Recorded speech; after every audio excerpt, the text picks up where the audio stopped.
আর এদিকে আমি একদম ফুটন্ত গরম পানির মধ্যে পরিমাণ মতো একটু লবণ দিয়েছি, সবজিটা দিয়ে দিলাম। সবজিটা 2-3 মিনিট গরম পানির মধ্যে একটু সেদ্ধ করে নিব।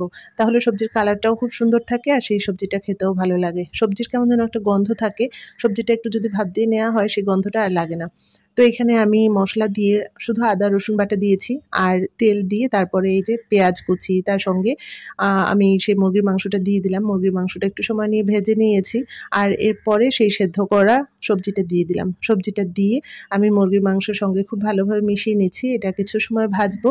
তারপরে পরিমাণ মতো সামান্য একটু কর্নফ্লাওয়ারের পানি দিয়ে দেবো, তাতেই হয়ে যাবে। কারণ সবজিটা তো আগেই সেদ্ধ করা, পরিমাণ মতো আমি লবণ দিয়ে দিলাম আর একটু চিনিও দিব। সবজিটা একটু সময় নিয়ে যখন ভেজেছি তারপরে আমি কিছু মিষ্টি কুমড়াও দিয়ে দিলাম। মিষ্টি কুমড়াটা কিন্তু আমি সেদ্ধ করিনি, কারণ মিষ্টি কুমড়া তো এমনিতেই নরম, এটা নাড়াচাড়া করতে করতেই কুমড়াটা সেদ্ধ হয়ে যাবে। তো এখানে একটু গুঁড়ো দুধ দিয়ে দিলাম আর এরপরে ঘি, তারপর বেরেস্তা এগুলোও দিয়ে দেবো একে একে। আর এই সবজিটার সঙ্গে আমি একটু বোম্বাই মরিচ দিব।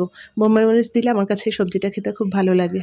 এক আপু বলেছিলেন যে আপু শুধু রান্নাবাড়া ভিডিও দেন, আপু মনে হয় অনেক রান্নাবাড়া জানেন। আসলে আমার কাজটা শুরু হয় এই রান্নাঘর থেকেই। ঘরের মধ্যে কাজ বাচ্চাদেরকে দেখা আর রান্নাবাড়া করা।